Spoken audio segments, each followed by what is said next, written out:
Hello, readers. Today I am sharing book recommendations for a romance book trope that I've sort of only started reading somewhat recently, and that is the Nanny romance book trope. I don't know if it's just become more popular in recent years, so it's more on my radar, or if more of my favorite authors are writing this trope, but regardless, I created a new book list of the best nanny romance books, which you can find on shereadsromancebooks.com. But I am going to talk about a few of my favorites in today's episode. So go ahead, grab your romance book reading journal and turn to either the books to read page or to the nanny trope page in the back and get ready for some romance books you're definitely going to want to read in this fun trope. Okay, but let's first talk about why do readers love nanny romance so much? Is it the slightly forbidden aspect to the romance? Given that many times a nanny has a live-in position, with the family, is it possibly an age gap difference that sometimes accompanies this romance trope, with the younger nanny falling for the more often than not older, single, divorced, or widowed father?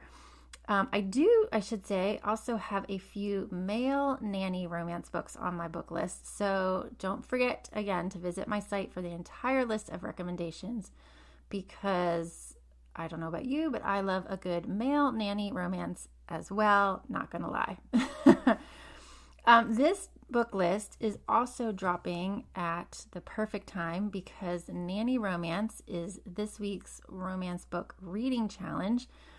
If you've been following me this year and are a part of my newsletter list, then you know I've been picking a card out of my A Year of Reading Romance card deck as an added reading challenge for those who want to sort of step up their reading challenge for the year. The A Year of Reading Romance card deck, it's a deck of 52 cards, the size of a deck of playing cards, that each have a romance book trope and a reading challenge on them to help you diversify your romance book reading. So if you've ever found yourself in like a reading slump and you don't really know what to read next, you can simply shuffle up the cards and draw one and then pick a book based on one or both of those reading challenge prompts. I love the card deck. I think it has so much fun variety in each card. You can purchase your own deck on shereadsromancebooks.com/shop, or can start considering purchasing one for that special romance reader in your life for the upcoming holidays this year. And speaking of holidays, Christmas in July is still here, and so is a first-of-its-kind holiday romantic comedy that I want to tell you all about. Holiday Headlock by Terry Armstrong features wrestler Aaron McKellen returning home from the road at Christmas time after being away for many years building a successful career in pro wrestling. He arrives in his hometown welcomed by friends and family, but it's running into his high school crush that makes Holiday Headlock a Christmas to remember. Surrounded by a fun cast of characters you will never forget, Aaron must ultimately wrestle with whether to continue a life of fortune and fame or embrace the life he once desired with the girl of his dreams. Christmas romantic comedy meets pro wrestling, a perfect choice to read with your partner. Order your copy today on Amazon. Thank you so much, Holiday Headlock, for sponsoring today's episode. So let's dive right into the nanny romance books that I recommend, starting with The Nanny by Lana Ferguson. And here is what that book is about. Suddenly unemployed and on the brink of eviction, Cassie Evans is left with two choices: get a new job and fast, or fire up her long untouched OnlyFans account. But the job market is terrible, and as for OnlyFans, well, there are reasons she can't go back. Just when all hope seems lost, an ad for a live-in nanny position seems like the solution to all her problems. It's almost too perfect until she meets her would-be employer. Aidan Reed, executive chef and DILF extraordinaire, is far from the stuffy single dad Cassie was imagining. He shocks her when he tells her she's the most qualified applicant he's met in weeks, practically begging her to take the job. With hands that make her hindbrain howl and eyes that scream sex, the idea of living under the same roof as Aiden feels dangerous, but with no other option, she decides to stay with him and his adorably tenacious daughter, Sophie. Cassie soon discovers that Aiden is not a stranger at all, but instead someone who is very familiar with her, or at least her body. Given that he doesn't remember her, Cassie is faced with what feels like an impossible situation. As their relationship heats to temperatures hotter than any kitchen Aiden has ever worked in, Cassie struggles with telling Aiden the truth and the more terrifying possibility, losing the best chance at happiness she's ever had. So, The Nanny was Lana Ferguson's debut novel, and the simple title is a perfect indicator for what it is about. The best part of this book, in my opinion, is Cassie's backstory as someone who made money from an OnlyFans account. Can't say that I've read another book with this hook, but I loved it, and it made it really super unique in that sense. Plus, she becomes a live-in nanny, and I love those, clandestine moments when, they both meet up in the kitchen late at night and tension just oozes off the page. I also love that Cassie is a nanny as a means to make money and get free housing while she finishes her degree. So she's quite the ingenuitive woman in that sense. Title alone, The Nanny is definitely a great pick if you love this romance trope. Another recent nanny romance that I read and loved was The Au Pair Affair by Tessa Bailey, which I never feel like I pronounced that right. It is part of her Big Shot series, but can easily be read as a standalone. And here is what that book's about. Tallulah is smart, vivacious, and studying to be a marine biologist. She's also 26 and broke. So when Burgess, a battle-scarred hockey veteran and newly single dad, offers her a job as his live-in nanny, she jumps at the opportunity to get paid while living in a super fancy neighborhood and being around Alyssa, his cool but introverted tween. Her tween charge isn't the only one who could use some help fitting in, though. According to, everyone except Burgess, he needs to get back on the dating scene, and adventurous Tallulah is just the girl to show him how. But as boundaries are slowly crossed and Burgess finds himself pulled between his daughter, who wants her parents back together, and his insane chemistry with Tallulah, a huge rift is formed, and Tallulah does the right thing, breaks her own heart, and walks away. Though Burgess knows it's for the best, he's too jaded with too much baggage. A chance meeting and a new push from his daughter forces him to put everything on the line and fight to prove he learned his lessons well and is worthy of a happily ever after with Tallulah.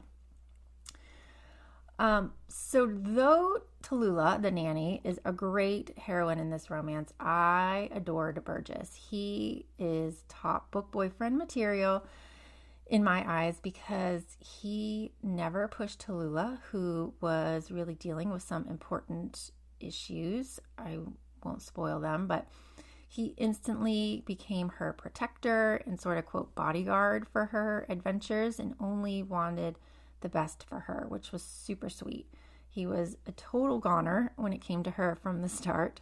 Plus, his dirty talk, oh my gosh, did this guy freaking bring it. My pages were burning up because Tessa Bailey is the best at dirty talk, hands down, for sure. His hang up about their age gap, it really didn't gain a lot of steam in this book, and I'm glad because it just didn't really seem to be an issue because, both of them were just mature adults, right? I also liked that there wasn't any drama with the ex, which can sort of happen in single parent and nanny romance books.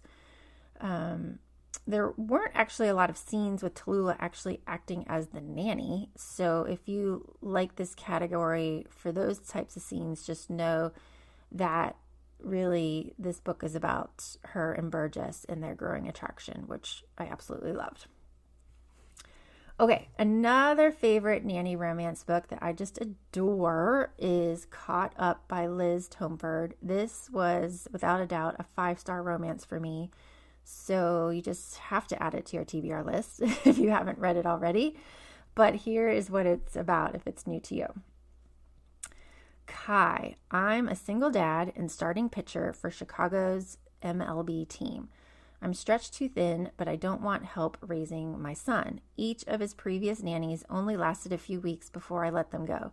Now my coach is putting his foot down by hiring the one person I can't fire, his daughter. Miller Montgomery is the last woman I should fall for. Too wild, too young, and too unattached. Chicago is just a quick stop for her. I thought I'd be counting down the days until she left, but summer feels too short when I start thinking about forever. Miller.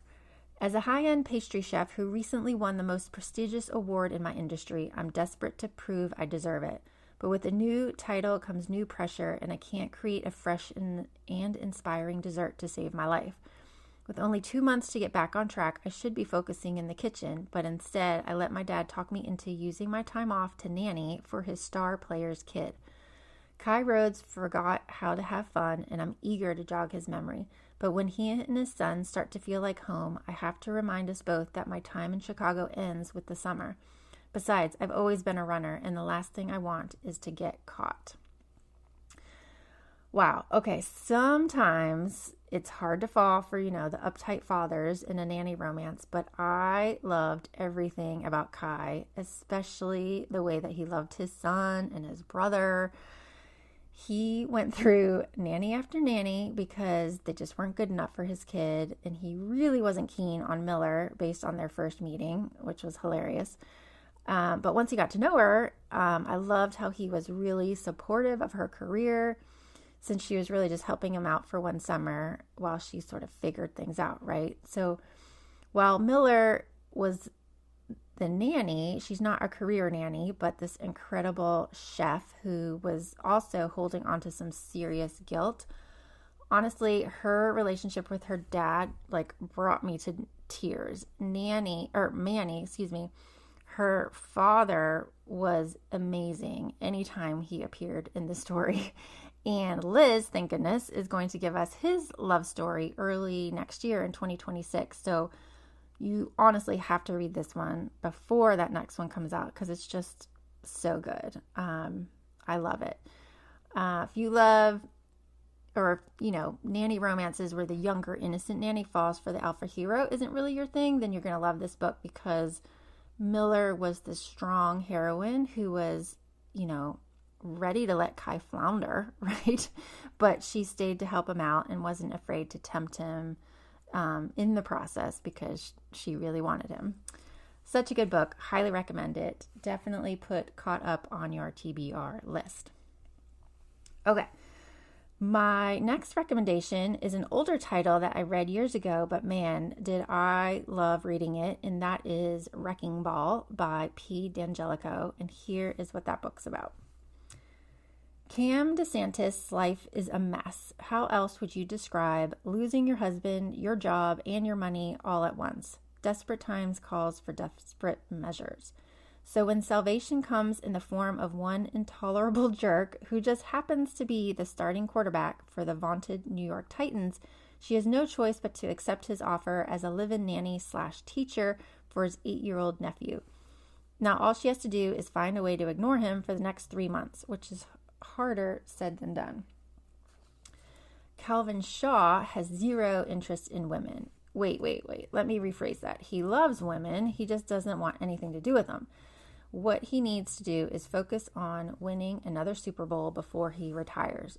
Problem is, the woman living in his house is a major distraction, and he doesn't know what's worse, that he promised to be civil or that he's attracted to her.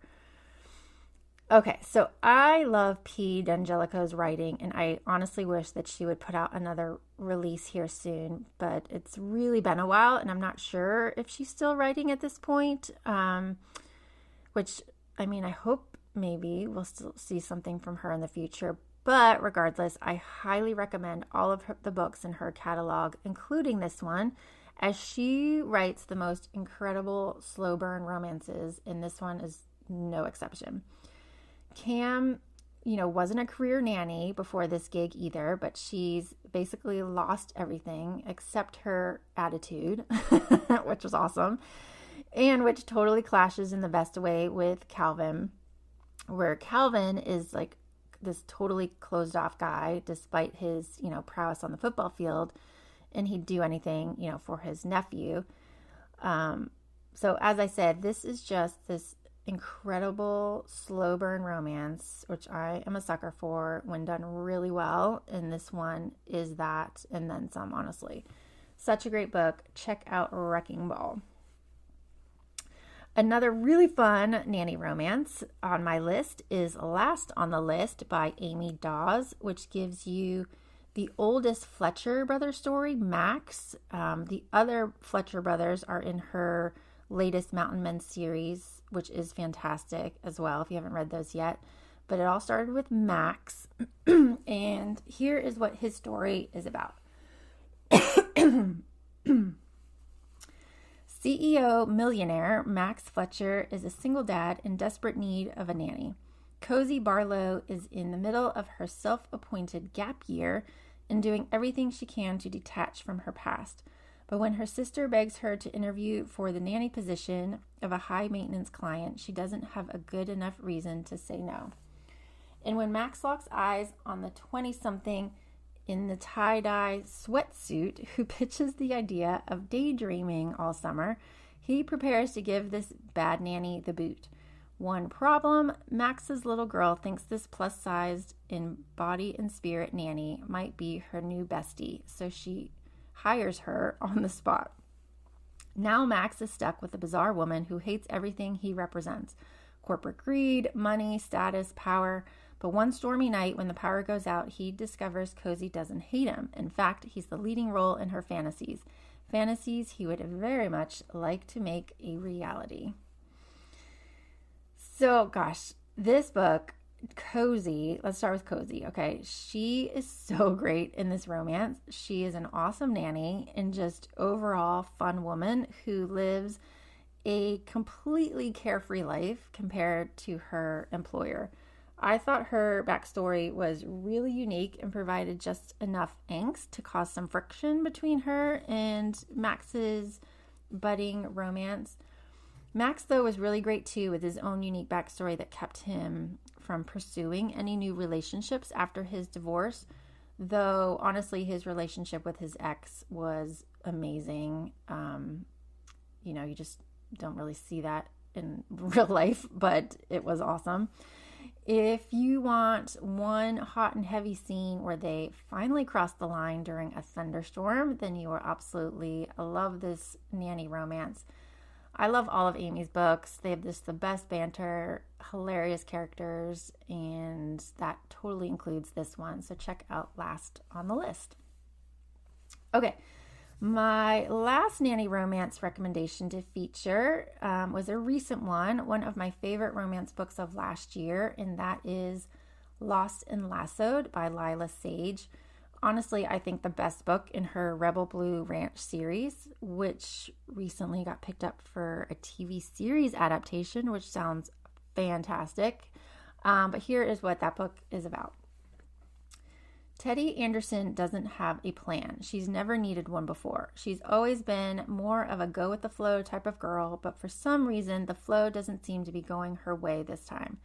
Her favorite vintage suede jacket has a hole in it, her sewing machine is broke, and her best friend just got engaged. Suddenly, everything feels like it's starting to change. Teddy is used to being a leader, but now she feels like she's getting left behind, wondering if life in the small town she loves is enough for her anymore. Gus Ryder has a lot on his plate. He doesn't know what's harder, taking care of his family's 8,000-acre ranch or parenting his spunky 6-year-old daughter, who is staying with him for the summer. Gus has always been the dependable one, but when his workload starts to overwhelm him, he has to admit that he can't manage everything on his own. He needs help. His little sister's best friend, the woman he can't stand, is not who he had in mind. But when no one else can step in, Teddy's the only option he's got. Teddy decides to use the summer to try and figure out what she wants out of life. Gus, on the other hand, starts to worry that he'll never find what he needs. Tempers flare, tension builds, and for the first time ever, Gus and Teddy start to see each other in a different light. As new feelings start to simmer below the surface, they must decide whether they should act on them. Can they keep things cool, or will both of them get burned? Okay, well, this is obviously a nanny romance book. It starts off as an enemies to lovers romance book with Teddy and Gus as enemy number one to each other, despite their close connection. Teddy being Gus's little sister's best friend.